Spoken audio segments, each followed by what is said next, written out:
Halo pemirsa, apa kabar? Senang sekali Sarah dan Mbak Dias dapat kembali menemani Anda dalam sebuah program talk show yang syarat informasi inspiratif untuk Anda dan juga keluarga. Inilah Bincang Sehati.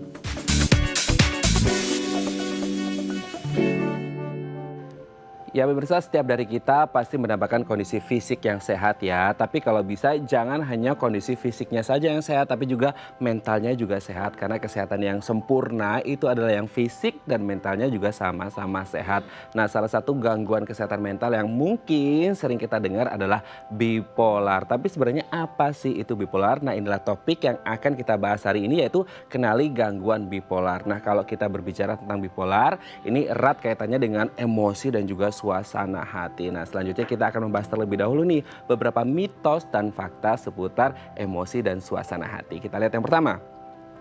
Makanan perbaiki mood. Nah, pertanyaannya adalah kemudian apakah benar makanan ini bisa memperbaiki mood kita dari bad mood jadi good mood? Tapi pertanyaannya juga adalah jenis makanannya seperti apa nih? Apakah kemudian ini makanan sehat, makanan organik, atau makanan sampah gitu, atau junk food, makanan yang tidak sehat yang justru mungkin dari kita ngerasa moodnya baik karena kita makan makanan yang kita suka gitu. Tapi dari sisi kesehatannya ternyata nggak bagus, secara mental bagus nih karena kita suka sama makanannya. Tapi secara fisik, secara medis itu ternyata makanannya tidak bagus karena junk food. Nanti kita akan bahas ya. Oke, kita lanjut ke mitos fakta yang kedua. Depresi buat sedih terus-menerus. Nah, kalau kita lihat biasanya orang yang mengalami depresi atau stres seperti itu ya, yang kita lihat dalam pikiran kita adalah pasti orangnya akan sedih terus-menerus. Tapi apakah kemudian memang selalu benar orang yang merasa stres, orang yang merasa depresi ini hidupnya akan sedih terus-menerus tanpa bisa merasakan bahagia sedikit pun? Nanti akan kita bahas ya.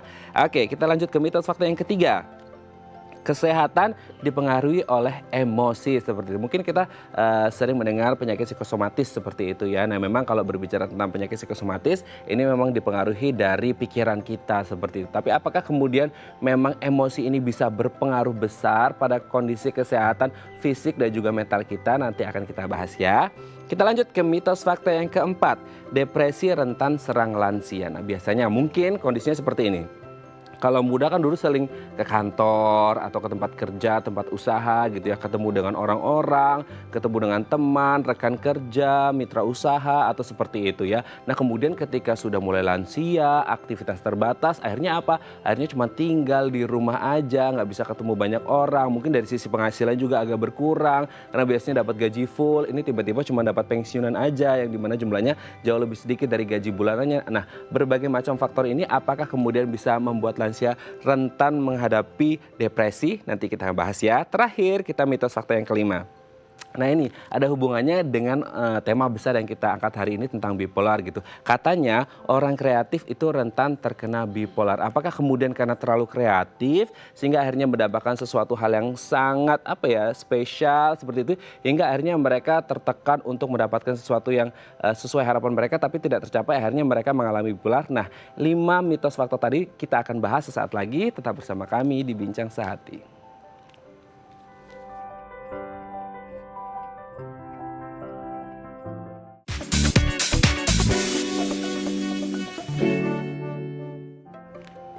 Baik, Anda masih bersama kami di Bincang Sehati dan kita masih membahas topik kita hari ini, kenali gangguan bipolar. Tadi di segmen sebelumnya kita sudah membahas beberapa mitos dan fakta berhubungan dengan emosi dan juga suasana hati sebagai bagian dari bipolar itu sendiri. Nah, kita akan membahas apakah beneran tadi ini fakta atau mitos belaka. Telah tersambung bersama kami di sambungan Zoom dengan Marcelina Melisa MPSI psikolog dari 3 generasi. Selamat pagi Mbak Lina, apa kabar? Selamat pagi Mas Raden, baik. Mudah-mudahan di sana juga baik semua ya dan sehat. Alhamdulillah, baik-baik terus Mbak Lina, terima kasih. Mbak Lina, hari ini kita akan membahas beberapa mitos dan fakta yang berhubungan dengan emosi dan juga suasana hati gitu. Karena topik besar kita hari ini adalah tentang kenali gangguan bipolar sebagai salah satu gangguan atau kesehatan mental seperti itu ya. Nah, kalau kita berbicara yang pertama adalah makanan dapat memperbaiki mood. Nah, kalau secara keseluruhan dari dunia psikologi, apakah memang benar makanan ini bisa memperbaiki mood? Seperti mungkin makanan favorit kita gitu. Oke, sebenarnya ini, mitos sih, Mhm. karena hubungannya nggak langsung gitu ya. Mhm. Jadi, sampai saat ini tidak ada penelitian yang bisa menunjukkan bukti bahwa ada, diet makanan spesifik untuk, orang dengan bipolar gitu. Mhm. Tapi yang ada adalah dengan kita menjaga makanan kita melakukan olahraga gitu ya, dengan kita menjaga kesehatan akan meredam simptom-simptom penyakit fisik yang ada pada tubuh kita. Dan itu nantinya akan mempengaruhi mood juga gitu, karena kalau kita sakit pasti akan berefek ya, dengan mood kita. Dan kalau misalnya kita lagi menjalani treatment, untuk bipolar, kalau misalnya ada penyakit fisik yang menyertai, tentunya akan, membuat treatment itu bisa tidak efektif gitu, karena memang bipolar ini erat kaitannya dengan mood, dan mood itu sangat ditentukan oleh gimana sih kondisi fisik kita, apakah kita fit atau dalam keadaan yang enak, seperti itu. Oke, berarti ini, tidak berpengaruh secara langsung karena makanan yang kita asup gitu ya, yang kita makan, yang kita konsumsi, itu sebenarnya akhirnya berpengaruh pada kesehatan fisik yang akhirnya juga, berpengaruh pada kondisi mental kita, salah satunya adalah mood, seperti itu ya? Betul. Oke, berarti kalau makannya sehat, ya nanti akan ada efek bagusnya ke fisik, tapi kalau makannya yang junk nanti malah jadi buruk gitu ya, Mbak, ya? Ya, karena ada beberapa penyakit yang, dari penelitian banyak diidap juga oleh orang dengan bipolar, misalnya Mmm. seperti diabetes tipe 2, Mmm. lalu ada sindrom metabolik, lalu ada penyakit kardiovaskular dan obesitas gitu. Nah ini 4 penyakit ini, cukup relate dengan makanan apa yang Mmm. dikonsumsi gitu. Mhm. Oke, berarti erat kaitannya juga dengan, makanan yang bisa berpengaruh ke fisik dan juga mental seperti itu ya. Oke, kita lanjut ke yang kedua, Mbak Lina.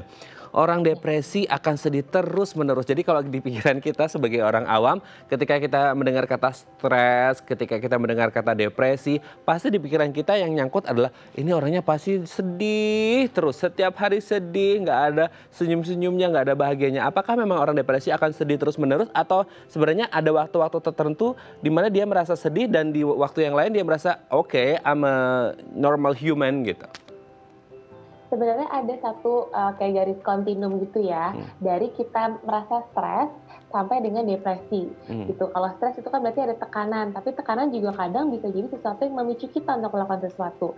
Nah, tapi kalau sampai sudah, seseorang didiagnosa major depressive disorder atau yang bisa kita kenal dengan depresi, itu memang, paling tidak selama 2 minggu itu dia akan sedih terus-menerus, dan bukan cuma sedih aja, tapi ada beberapa gejala yang menyertai juga, seperti dia kehilangan energi, dia bisa terlalu banyak tidur atau nggak bisa tidur sama sekali. Mmm. Terus ada peningkatan berat badan atau justru kehilangan berat badan. Lalu Mmm. ada juga namanya anhedonia atau dia itu jadi nggak semangat lagi atau nggak excited untuk melakukan hal-hal yang sebelumnya itu dia suka. Nah, lalu juga ada perasaan kayak dia itu nggak berharga dan kadang timbul juga pemikiran untuk menyakiti diri sendiri gitu. Jadi nggak cuma sedih tapi juga, disertai gejala-gejala yang lain. Oke, oke. Berarti memang ini menjadi salah satu hal yang perlu kita ketahui tentang depresi itu sendiri beda dengan stres. Depresi mungkin sudah tingkatan stresnya sudah mulai menumpuk banyak gitu ya, Mbak Lina ya? Betul, sudah Ah, mengganggu gitu. sudah mengganggu ya. Oke, kita lanjut ke mitos fakta yang ketiga. Kesehatan kita dipengaruhi emosi. Apakah kemudian memang ini juga secara langsung emosi ini bisa memengaruhi kesehatan kita, baik fisik maupun mental atau seperti apa nih, Mbak Lina? Oke, sebenarnya kan ada satu konsep namanya mind, body, and soul ya. Mhm. Kalau mind itu pikiran kita, body adalah kesehatan fisik, lalu kalau soul itu adalah emosi. Jadi jiwa kita dan di dalamnya yang paling besar adalah emosi. Nah, ketiga aspek ini tentunya saling bersinggungan. Dan emosi pun selain mempengaruhi kesehatan fisik juga bisa mempengaruhi pikiran kita. Misalnya kalau emosi kita itu lagi jelek, itu kita secara nggak langsung akan berpikiran negatif. Tapi kalau emosi kita baik, itu, secara nggak langsung juga kita akan berpikiran positif. Nah, kalau kita berpikiran positif, maka apa yang sebenarnya tadinya kita ragu-ragu, itu jadi bisa kita kerjakan. Nah, kita bisa kerjakan, itu mood kita enak juga. Lalu bisa mempengaruhi juga ke kondisi fisik, gitu. Kalau misalnya tadinya kita mikir, "Aduh, saya sakit flu nih ya, kayaknya lama nih sembuhnya." Tapi akan beda ketika, "Oh ya ya, saya sakit flu, maka saya harus melakukan A, B, C, D, sehingga saya lebih cepat sembuh," gitu. Jadi Mmm. memang, ada di situ hubungannya. Jadi benar, dan karena mind, body, and soul ini saling berkaitan. Oke, berarti mind, body, and soul ini saling berkaitan. Dan kalau kita ingin sehat secara fisik, mental kita juga harus sehat, sehat sempurna gitu ya. Karena memang kesehatan yang sempurna itu ya fisik, ya mental gitu ya. Oke, kita lanjut ke yang selanjutnya nih Mbak Lina. Ya. Depresi rentan menyerang lansia. Apakah kemudian ketika masa muda dia kan sering ketemu sama orang, berinteraksi sama orang, itu dari sisi sosialnya. Dari sisi penghasilan mungkin penghasilannya masih full, tapi ketika sudah lansia udah nggak bisa ketemu orang, banyak di rumah aja, nggak bisa banyak gerak, penghasilan juga cuma pensiunan aja mungkin, jadi yang cuma sedikit, dan akhirnya membuat ini mereka awalnya stres, akhirnya depresi. Betul gitu nggak sih Mbak Lina? Nah, kalau ini menurut aku di antara mitos dan fakta. Mitosnya itu sebenarnya dari penelitian, Hmm. depresi itu justru banyak diderita oleh orang-orang dewasa muda sampai Hmm. dengan yang dewasa gitu. Hmm. Karena di saat rentang itu banyak sekali pencapaian. Kita tahu ada Hmm. quarter life crisis, terus Hmm. nanti ada mid life crisis gitu ya. Lalu juga biasanya orang di masa dewasa ini punya sejumlah checklist gitu yang harus dipenuhi karena dia banyak compare juga sama lingkungan, terus juga ada ekspektasi sama diri sendiri gitu dan tuntutannya memang banyak. Oleh karena itu memang, sebenarnya lebih rentan depresi itu orang-orang yang dewasa.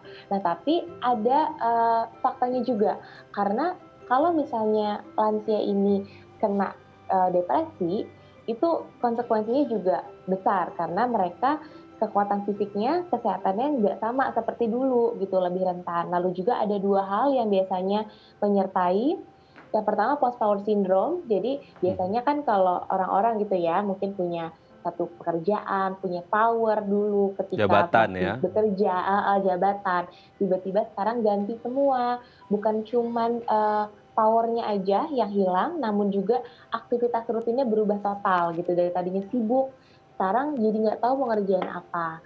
Nah, lalu juga, komunikasi dengan teman-teman gitu. Kalau dulu datang ke kantor pasti ya kita komunikasi sama rekan kerja kita Iya. gitu, pasti ngobrol-ngobrol dan lain-lain. Tapi sekarang itu semua terputus. Nah, Mhm. terus seringnya kalau udah lansia tuh, suka menganggap nggak penting juga ketemu teman. Ngapain sih ketemu teman, udahlah di sini ada anak cucu. Padahal sebenarnya penting juga untuk menjaga, komunikasi dengan teman itu untuk menjaga kesehatan mental kita. Lalu Hmm. dengan keluarga ya, biasanya keluarga yang lain udah agak sibuk gitu, sehingga lansia ini terabaikan. Nah, bagaimanapun lansia ini kan juga tetap makhluk sosial yang harus tetap bersosialisasi dengan orang-orang yang ada di sekitar, tidak hanya anak sama cucu seperti itu. Ini kan menjadi rutinitas sehari-hari, Betul. tapi perlu suasana baru untuk merefresh lah, merecharge semangatnya seperti itu ya. Oke, kita Betul, lanjut ke yang Kak. terakhir nih Mbak Lina. Nah, ini berkaitan Ya. erat dengan tema kita juga hari ini. Orang kreatif rentan alami gangguan bipolar. Ini saya masih belum mengerti kenapa orang kreatif itu bisa rentan mengalami bipolar, ataukah ini cuma mitos aja gitu? Oke, sebenarnya mungkin, gini saya jelasin dulu faktor penyebabnya ya, atau Mhm. faktor resiko bipolar itu ada beberapa. Yang pertama, dari genetiknya, jadi Mhm. resiko genetik. Lalu yang kedua, mungkin ada infeksi saat dia baru lahir ya, di masa perinatal atau, sejumlah virus gitu yang menyerang di saat baru lahir. Nah, lalu bisa juga muncul karena ada trauma di masa anak-anak yang terbawa dan tentunya itu mengganggu, aspek emosi.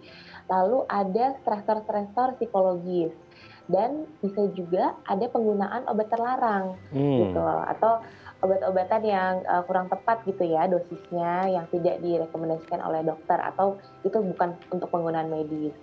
Nah, hubungan dengan orang kreatif mungkin lebih ke, biasanya orang dengan bipolar ini punya 2 stage, Mhm. yaitu, stage dia mania, jadi yang kayak, kreatif, mengeluarkan ide, terus juga dia bisa, kemampuan untuk mengambil resikonya itu tuh tinggi gitu ya, dan di state yang sebaliknya yaitu depresif, ya kita kebayang ya, kayak loss of energy gitu. Nah, jadi sebenarnya mungkin, lebih ke kalau misalnya lagi ada di state mania ini, orang jadi lebih kreatif gitu, karena lebih all out. Tapi sebenarnya ini mitos aja sih kalau untuk statement orang kreatif rentan alami gangguan bipolar. Mitos aja seperti itu ya. Itu mungkin ada beberapa faktor yang Betul. lainnya. Tapi sebenarnya mungkin terakhir aku mau tanya nih Mbak Lina. sebenarnya kita sebagai manusia untuk bisa menjaga emosi kita tetap stabil, suasana hati tetap stabil, meskipun mungkin sekarang lagi pandemi, kemudian itu caranya gimana gitu? Mungkin kan kita ya financial problem juga sekarang banyak nih orang kena PHK atau gajinya dipotong atau gajinya setengah gitu ya. Atau kemudian benar-benar nggak punya pekerjaan sama sekali. Terus kemudian tingkat kemarin saya juga lihat itu banyak berita tingkat perceraian juga lumayan tinggi seperti itu kan. Nah, gimana sih caranya supaya apapun alasannya yang sedang menekan kita gitu, supaya emosi kita tetap stabil, supaya suasana hatinya moodnya tetap baik, itu ada nggak sih hal-hal yang bisa kita lakukan untuk menjaganya supaya tetap oke gitu? Oke, yang pertama pahami dulu bahwa memang keadaan ini keadaan yang darurat gitu. Nah, lalu juga kita harus bisa mengendalikan ekspektasi diri kita bahwa apa yang kita dapatkan sekarang mungkin tidak sesuai dengan apa yang kita harapkan di tahun sebelumnya gitu untuk terjadi di tahun ini. Gitu. Jadi kalau ekspektasi kita menurun, kita lebih bisa melihat dengan realistis. Lalu juga Mhm. kita membatasi diri sih dengan compare ke orang lain, membandingkan Mhm. diri ke orang lain. Karena ya udah diri kita itu seperti ini.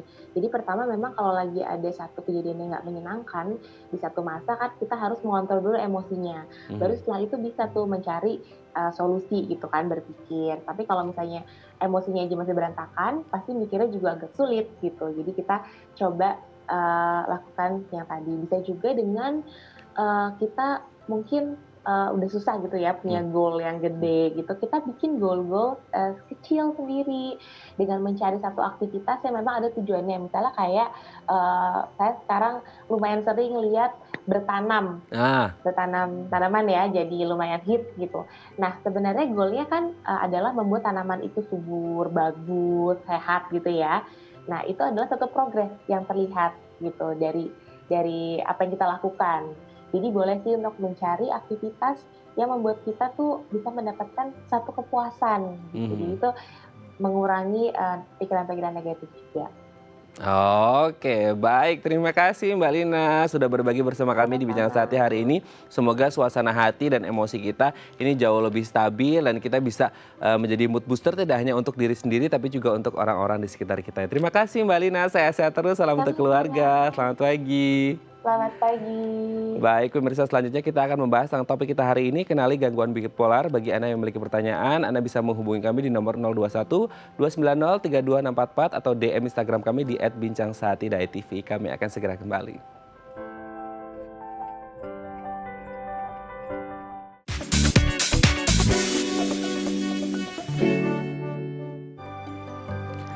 Baik, Anda masih bersama kami di Bincang Sehati dan kita masih membahas topik kita hari ini, kenali gangguan bipolar. Tadi kalau kita membahas sedikit, apa yang sudah kita bahas di segmen sebelumnya dengan Mbak Lina adalah bagaimana kemudian emosi dan suasana hati ini bisa berpengaruh ke banyak hal seperti itu. Dan juga bisa dipengaruhi oleh banyak hal juga gitu kan. Nah kalau kita berbicara tentang apa-apa saja yang menjadi kesukaan kita atau favorit kita gitu ya, menjadi ini aku suka banget nih, itu bisa kemudian meningkatkan mood. Salah satunya adalah kalau kita berbicara tentang makanan seperti itu, dan katanya makanan bisa meningkatkan mood, tapi sebenarnya bukan secara langsung gitu ya, makanan bisa meningkatkan mood dan akhirnya ada pengaruh juga ke emosi dan suasana hati, tapi bagaimana makanan yang baik, makanan yang sehat ini bisa masuk ke dalam tubuh dan fisik sehat, akhirnya mental juga sehat seperti itu. Nah kalau kita juga berbicara tentang masalah stres atau depresi atau kemudian hal-hal yang membuat kita jadi agak tertekan gitu ya, kalau kita berbicara apalagi masa pandemi seperti saat ini sangat berat sekali seperti itu. Tapi apakah kemudian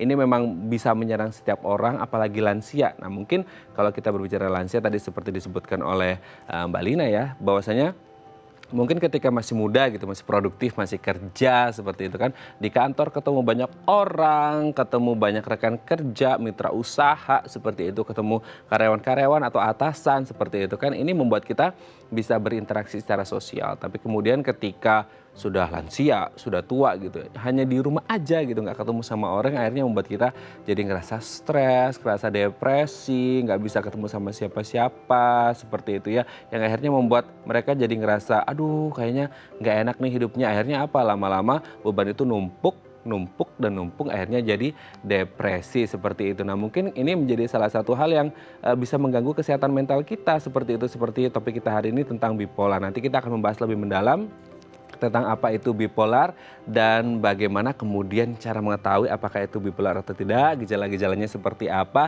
dan bagaimana cara mengatasinya supaya kita tetap semangat meskipun menghadapi bipolar ya. Oke, saat ini kita sudah tersambung bersama dengan narasumber kita hari ini ada Dr. Feranindya Agiananda, SPKJK, spesialis kesehatan jiwa dari Departemen Psikiatri FKUI RSCM. Halo, selamat pagi dok. Halo, selamat pagi. Apa kabar dok? Alhamdulillah. Alhamdulillah baik ya dok ya. Oke dok, hari ini kita akan membahas tentang kenali gangguan bipolar atau orang dengan bipolar seperti itu. Nah sebelum kita membahas bagaimana cara mengenalinya, kita harus tahu dulu nih dok, sebenarnya bipolar itu apa sih dok? Baik, jadi bipolar itu memang secara paling besarnya memang adalah salah satu bentuk gangguan psikiatrik ya kita bilang ya. Nah tapi uniknya pada bipolar ini, gangguan psikiatriknya itu bermainnya di mood, di suasana perasaan. Jadi pada orang bipolar itu kondisi moodnya berganti-ganti antara suasana hati yang sangat tenang, sangat gembira dengan suasana hati yang sedih, murung, depresi gitu ya. Tapi jangan berpikir bahwa ini terjadinya dalam satu waktu. Bisa jadi ini bergantian gitu. Jadi dia bentuknya episode. Ada episode yang kita bilang sebagai episode manik. Nah, pada episode itu dia akan merasanya high terus tuh. Happy, senang, gembira berlebihan. Bahkan kadang-kadang ngerasa dirinya tuh mampu untuk melakukan apapun. Nah, nanti satu episode ini selesai, dia bisa normal lagi dulu. Seperti orang-orang pada kehidupan sehari-hari. Sama sekali tidak ada gejala yang muncul. Nah, nanti tiba-tiba muncul lagi episode baru. Episode yang turun tuh, depresi. Sedih, murung, nggak bersemangat, mengurung diri di kamar, dan sebagainya. Seperti itu. Jadi, namanya tuh bipolar. Dia bermain di dua kutub. Kutub yang senang sekali dengan kutub yang sedih. Oke, Seperti itu. kutub yang senang sekali dan kutub yang sedih sekali seperti itu. Tapi kalau berbicara tentang hingga akhirnya bisa muncul dua kutub yang berbeda dengan waktu munculnya yang berbeda-beda juga, sebenarnya menjadi penyebab utama atau penyebab dominan dari gangguan bipolar ini apa sih dok sebenarnya? Iya, sampai dengan saat ini kalau kita bicara tentang penyebab pasti itu masih belum ada yang tahu tuh mas. Ya, kalau penyebab pastinya. Tapi memang diduga ini berkaitan dengan apa yang kita sebut sebagai faktor biopsikososial. Jadi faktor yang diduga, salah satu yang diduga kuat berpengaruh pada kejadian bipolar ini adalah faktor genetik. Jadi banyak penelitian yang mengatakan bahwa kalau anak kembar homozigot, jadi kembar identik, itu kalau satunya bipolar, maka kembarannya itu memiliki risiko untuk mengalami bipolar juga tuh sekitar 40-70%. Oh. Iya, jadi hampir pasti gitulah ya kembarannya bakalan muncul bipolar juga. Kalau misalnya di keluarga lini pertama ada yang bipolar, misalnya saudara atau orang tua gitu ya, itu angka kejadian bipolarnya ini sekitar 5-10%.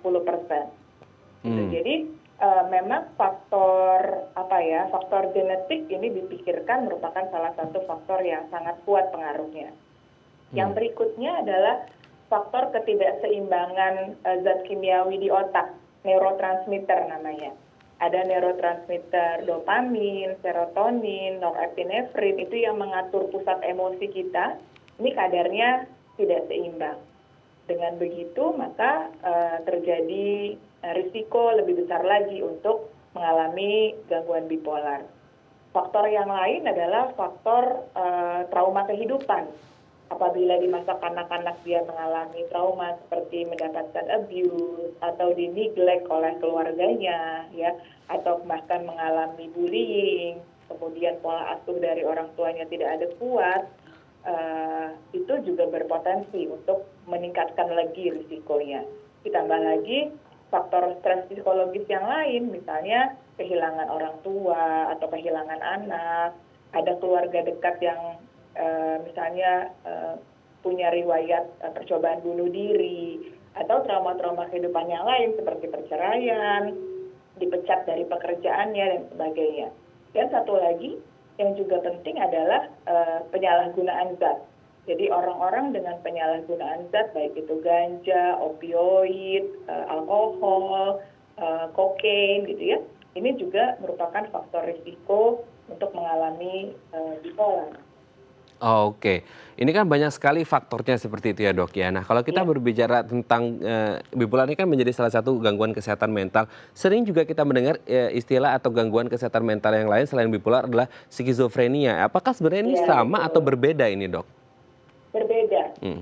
Ya, jadi kalau tadi di awal saya sampaikan bahwa bipolar ini berkaitannya sama gangguan suasana perasaan, tadi ya, sama moodnya yang naik turun di dua kutub.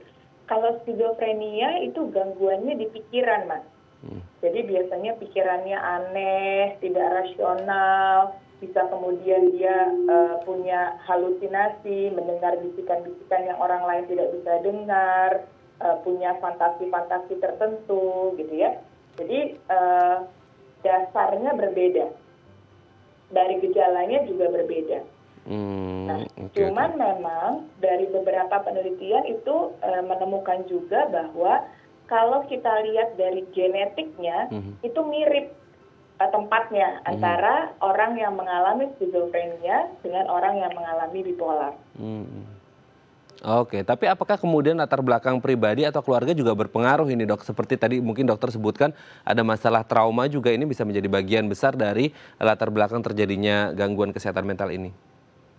Iya, jadi memang seperti tadi itu Mas, kita nggak bisa bilang satu faktor saja yang berpengaruh, tapi pasti kolaboratif dari berbagai macam faktor.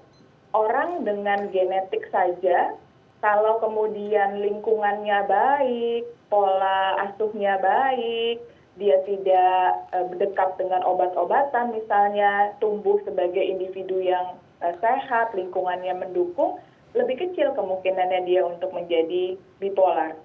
Gitu.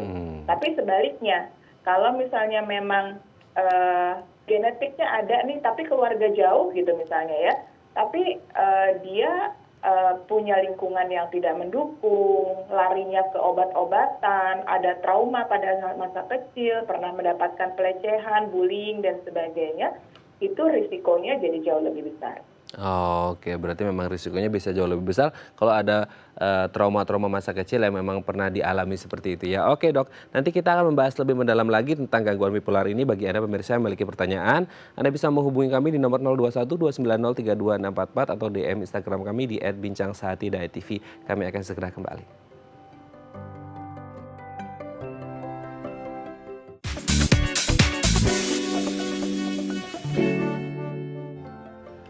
Baik, Anda masih bersama kami di Bincang Sehati dan kita masih membahas topik kita hari ini, kenali gangguan bipolar. Kita lanjut lagi bersama dengan Dr. Feranindya Agiananda SPKJK, spesialis kesehatan jiwa dari Departemen Psikiatri FKUI RSCM. Dok, kita lanjut lagi dok. Oke, dok, ini kalau kita berbicara tentang gangguan kesehatan kan ini biasa kita sering mendengar gini, kita tidak bisa menilai diri kita sendiri, tapi orang lain di luar sana yang bisa menilai kita seperti itu. Nah, apakah kemudian orang yang mengalami bipolar ini sadar bahwa mereka ini mengalami bipolar atau sekedar ini mah mood swing biasa aja gitu? Iya, baik. Jadi memang sebetulnya kalau orang dengan bipolar itu berbeda dengan orang dengan skizofrenia tadi ya. Kalau orang dengan skizofrenia itu kan tadi dia ada gangguan di proses berpikirnya, sehingga dia sulit untuk menilai realita, mana yang nyata, mana yang enggak. Nah, kalau orang dengan gangguan bipolar, rata-rata bagus nih penilaian realitanya gitu ya. Sehingga mereka sih rata-rata menyadari tuh apabila moodnya dia mulai naik atau moodnya dia mulai turun. Cuman memang pada saat mood kita naik, itu tuh biasanya rasanya tuh enak banget. Jadi pada kondisi yang kita katakan sebagai hipomanik, jadi kondisi mania yang masih agak ringan, itu seringkali orang tidak menyadari bahwa itu dia mulai naik nih kondisinya. Karena pada kondisi hipomanik itu menyenangkan banget Mas. Kita bawaannya kreatif, bawaannya idenya banyak, produktif, nggak terlalu perlu tidur semangat terus, pokoknya pekerjaan yang biasanya harusnya dikerjakan dalam waktu 1 bulan ini 5 hari udah kelar gitu ya, atau bahkan 3 hari bisa selesai.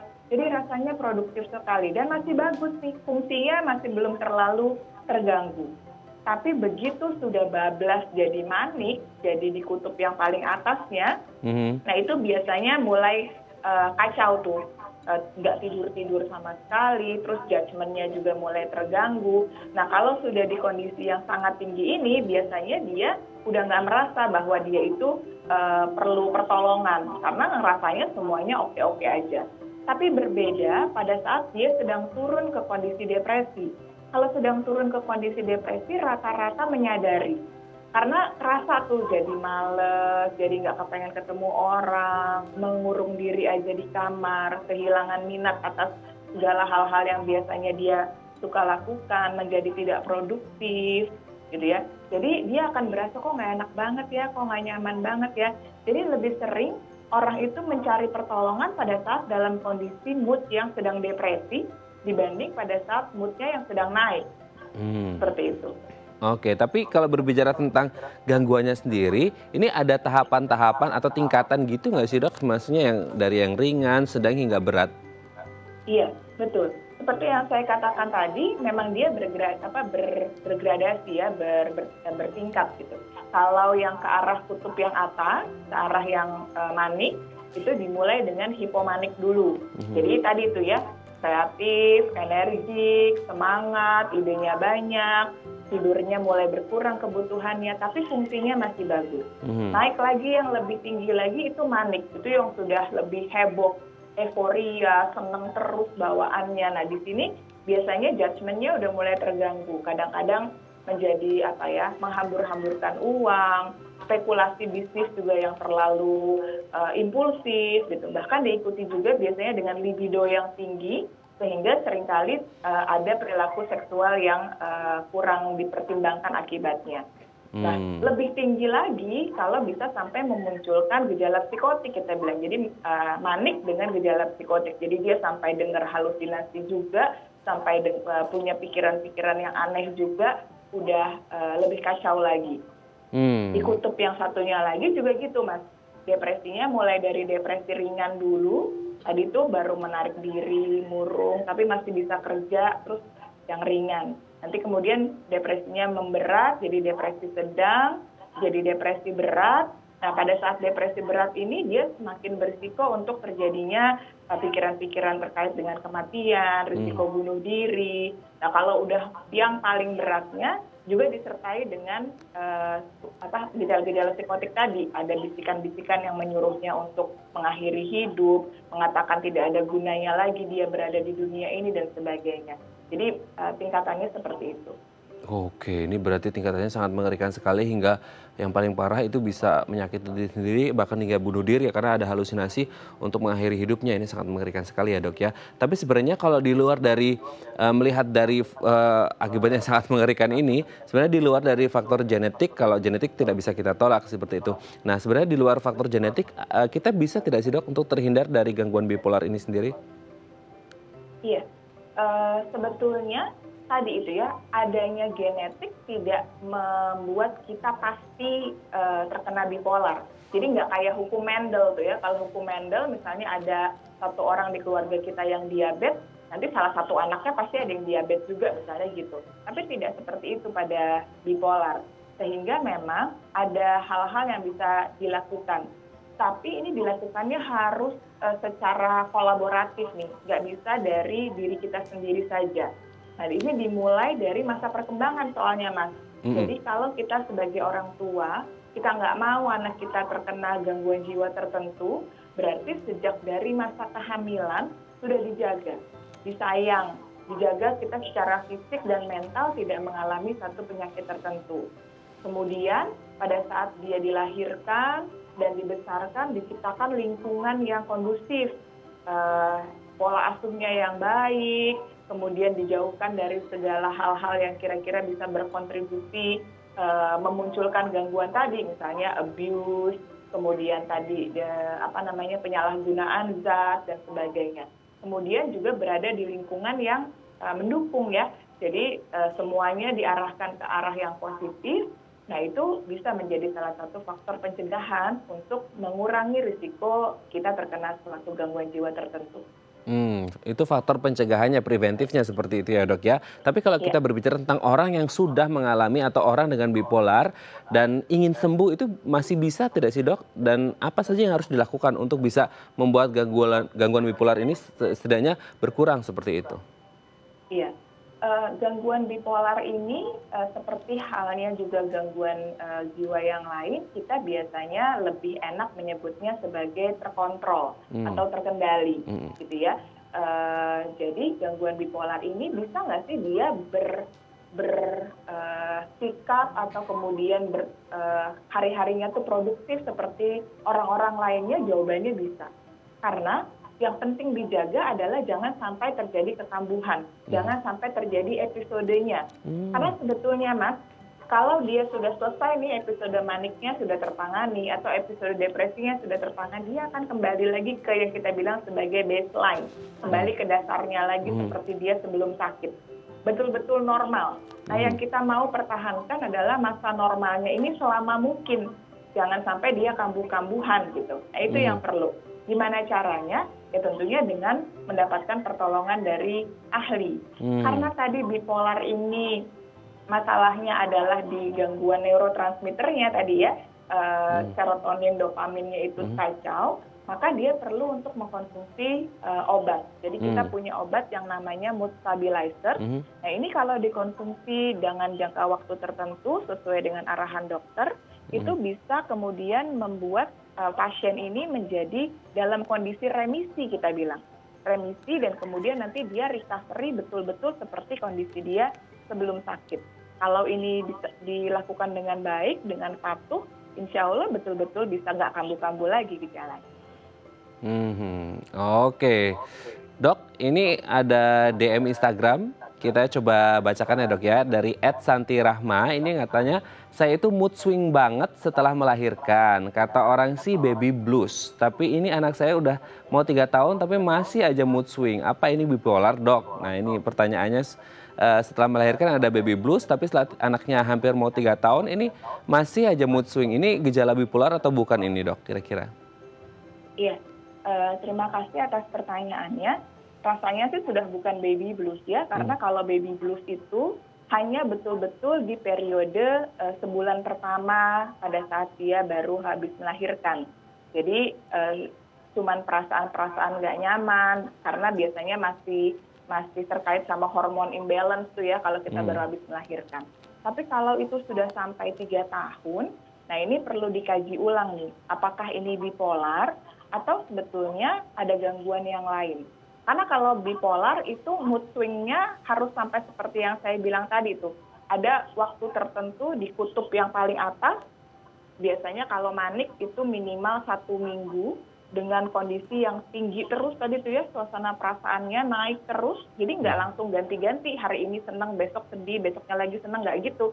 Tapi dia senang terus menetap selama minimal 1 minggu, atau pada kondisi depresi, dia sedih terus, berada di bawah terus moodnya minimal 2 minggu terus-terusan seperti itu.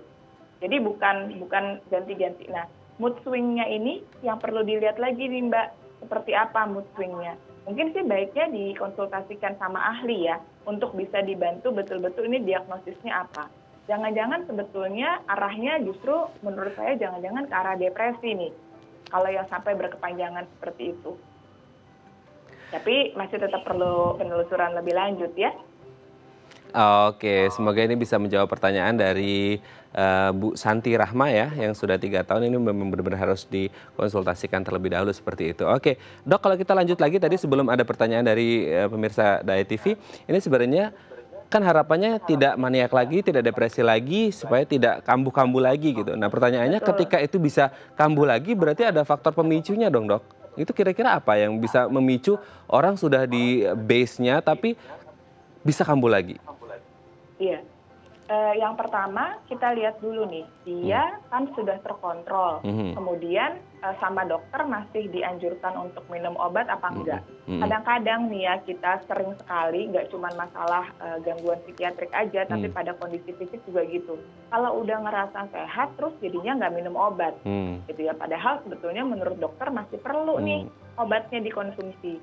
Nah, terlalu cepat memberhentikan obat, itu juga bisa memunculkan risiko terjadinya kekambuhan.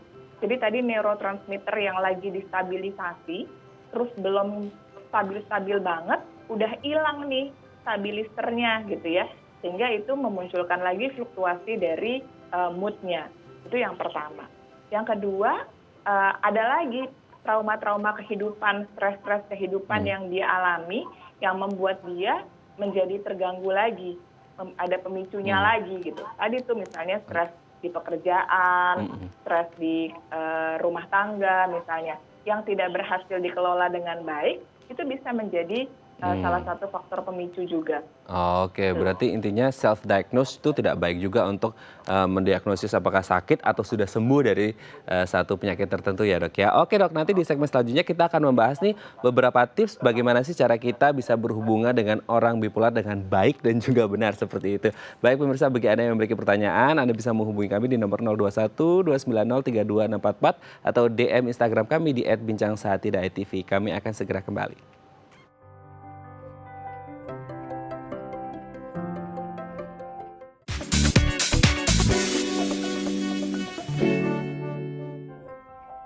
Baik, Anda masih bersama kami di Bincang Sehati dan kita masih membahas topik kita hari ini, kenali gangguan bipolar. Di segmen terakhir ini, kita akan membahas nih beberapa tips yang bisa kita lakukan untuk berhubungan dengan orang-orang dengan bipolar. Selamat pagi dok, masih dengan saya dok? Iya. Oke dok, kita lanjut dok ke beberapa tips berhubungan dengan orang bipolar. Yang pertama adalah kenali gejalanya. Berarti kita harus menggali informasi lebih mendalam tentang bipolar ini gejalanya seperti ini untuk bisa kita berkomunikasi dan berhubungan dengan bipolar. Seperti itu ya dok ya? Iya betul. Jadi kan tadi gejala-gejalanya memang mungkin masih kadang-kadang sumir ya. Ini apakah mood swing, apakah memang sudah satu bentuk penyakit tertentu gitu, udah masuk bipolar apa enggak. Nah itu yang kita harus kenali nih. Tadi kalau misalnya dia sedang naik gejala-gejalanya, itu tadi kan ada kriteria waktunya minimal 1 minggu, kemudian sudah sampai mengganggu fungsinya dan sebagainya. Begitu juga pada saat sedang turun, sedang dalam kondisi depresi, kehilangan minat, tidak bersemangat, sedih, mengurung diri, bahkan sampai ada pikiran-pikiran terkait dengan kematian. Jadi kalau kita tahu ini gejala-gejalanya memang gejala-gejala bipolar, sehingga kita bisa lebih membantu teman kita itu atau orang-orang di sekitar kita itu untuk mendapatkan penanganan yang lebih baik. Kan katanya tak kenal maka tak sayang ya. Betul. Oke dok, kita lanjut ke yang kedua. Luangkan waktu untuk mereka. Mungkin bisa menjadi pendengar yang baik atau ajak mereka beraktivitas positif, itu juga bagus ya dok ya? Iya, kadang-kadang kita perlu mengakui ya bahwa kita kadang-kadang tuh suka abai gitu ya. Kita ngelihat teman kita kayaknya lagi murung, lagi sedih, kita pikir udah nggak apa-apa itu biasa aja. Dia emang orangnya gitu tuh, moody gitu. Padahal justru pada saat itu dia lagi butuh untuk didengarkan, untuk diajak curhat gitu ya, untuk diajak berdiskusi. Atau kadang-kadang justru kita malah lebih cepat judgement gitu. Lu gitu doang aja baper banget sih. Jadi kita malah memberikan saran-saran yang tidak produktif sebetulnya. Nah ini yang nggak boleh. Nah terus kalau misalnya kita melihat seperti itu, ya tentunya baiknya adalah kita menjadi pendengar yang baik ya. Kita dengarkan dulu keluh kesahnya, ajak ngopi, ngobrol-ngobrol gitu misalnya, hangout sebentar. Emang lagi pandemi sih, tapi pakai masker kan lumayan lah ya gitu ya. Untuk bisa tetap meluangkan waktu untuk mereka agar mereka bisa terbantu setidaknya. Oke dok, kita lanjut ke yang ketiga. Beri dukungan, tidak menstigma atau menghakimi. Iya, betul. Kita harus mendukung nih mereka yang mengalami kondisi bipolar ini. Siapa sih yang mau gitu ya punya penyakit bipolar atau penyakit apapun, kan nggak ada yang request untuk mendapatkan hal itu gitu kan ya. Dan penyakit-penyakit seperti ini kan sebetulnya juga sama seperti penyakit-penyakit fisik yang lain. Ada penyebabnya dan juga nanti insya Allah ada pengobatannya. Jadi justru jangan distigma, jangan dijauhi, jangan deket-deket deh sama dia mah orangnya aneh gitu, jangan. Tapi justru didukung, didekati, diberikan support supaya justru mereka bisa lebih cepat lagi pemulihannya. Oke, kita lanjut ke yang selanjutnya nih dok. Ajak mereka untuk konsultasi dengan ahli. Ya, jadi memang tadi itu ya, kalau misalnya gangguan bipolarnya sudah mengganggu fungsi, sudah membuat dia tidak bisa berfungsi dengan baik, mengganggu pekerjaan, mengganggu relasinya dengan orang lain, tentunya kan ini sudah nggak sehat nih. Maka yang paling baik adalah diajak konsultasi dengan ahli, ke psikiater sih biasanya. Karena tadi dia biasanya membutuhkan obat, membutuhkan mood stabilizer. Nah, jangan kemudian kita menganggap bahwa kalau kita konsul ke psikiater berarti kita pasti mengalami gangguan jiwa berat, nanti kita jadi dianggap orang gila dan sebagainya. Jadi Enggak aib loh. gitu ya dok ya? Iya, jadi aib enggak, karena sama kok ini sama penyakit-penyakit yang lain dan dia kan juga nanti bisa dikontrol kondisinya gitu ya. Jadi justru temani, ajak ke konsultasi ke ahlinya supaya dia mendapatkan pengobatan yang optimal. Oke dok, kita ke yang terakhir, dukung pengobatannya. Nah ini yang mungkin di tahap yang orang agak malas untuk berobat seperti itu. Berarti kita sebagai teman dekatnya atau keluarga harus memberikan dukungan pengobatannya ya? Betul. Jadi memang kalau nanti kemudian dia mendapatkan pengobatan, pengobatan itu kan ada dua ya kalau untuk pengobatan kejiwaan. Yang pertama pengobatan dalam bentuk mengkonsumsi obat gitu ya. Sama yang kedua adalah yang namanya psikoterapi. Jadi diajak diskusi tuh, dikembangkan pikiran-pikirannya supaya ke depannya kalau menghadapi stres lagi, dia bisa punya mekanisme adaptasi terhadap stres yang lebih positif. Nah, kedua-dua bentuk pengobatan ini harus kita bantu dukung. Jadi setiap kali dia perlu ke psikiater, harus kita, kalau bisa ditemenin atau diingatkan gitu ya. Kalau kita lagi ngobrol sama dia, lo udah minum obatnya apa belum? Gitu. Saya diingatkan tentang hal itu. Jadi dia bisa merasa tidak malu pada saat dia harus minum obat dan konsultasi ke psikiater. Jadi mudah-mudahan merasa lebih enteng juga tuh bebannya. Jadi justru malah kesembuhannya malah bisa lebih cepat. Berarti nggak apa-apa ya dok, kita mengingatkan teman kita yang mengalami bipolar itu untuk ayo makan obatnya, ayo konsultasi, nggak apa-apa ya dok ya? Nggak apa-apa banget, malah yang diharapkan seperti itu. Oke, apakah ini kemudian juga menjadi perhatian, mereka merasa ada perhatian dari orang-orang sekitar gitu nggak sih dok? Ya pastilah, karena kan biasanya nih ya pengalaman saya, orang tuh malu loh kalau ketahuan dia itu mengalami satu gangguan jiwa tertentu. Karena takutnya nanti diejek, takutnya nanti di stigma gitu kan ya. Tapi justru kalau kita mengingatkan, kita kayaknya justru tanggapannya positif, kan mereka jadi nggak malu lagi. Mereka menganggap itu bukan aib, sehingga mereka justru akan lebih terbuka sama kita. Malah lebih cepat sembuh nanti. Iya, itu harapannya dukungan dari orang-orang terkasih yang ada di sekitar. Baik, terima kasih dokter sudah berbagi bersama kami di Bincang Sehati hari ini. Saya sehat terus untuk dokter dan juga salam untuk keluarga di rumah. Selamat pagi. Oke, mudah-mudahan bermanfaat ya. Assalamualaikum. Waalaikumsalam warahmatullahi wabarakatuh. Baik pemirsa, bagi Anda yang memiliki kritik dan saran, Anda bisa menghubungi kami di nomor 0889 8100 5000 atau Anda bisa follow media sosial kami di @bincangsahatidayatv. Saya Raden Madlias pamit, sampai jumpa dan selamat beraktivitas.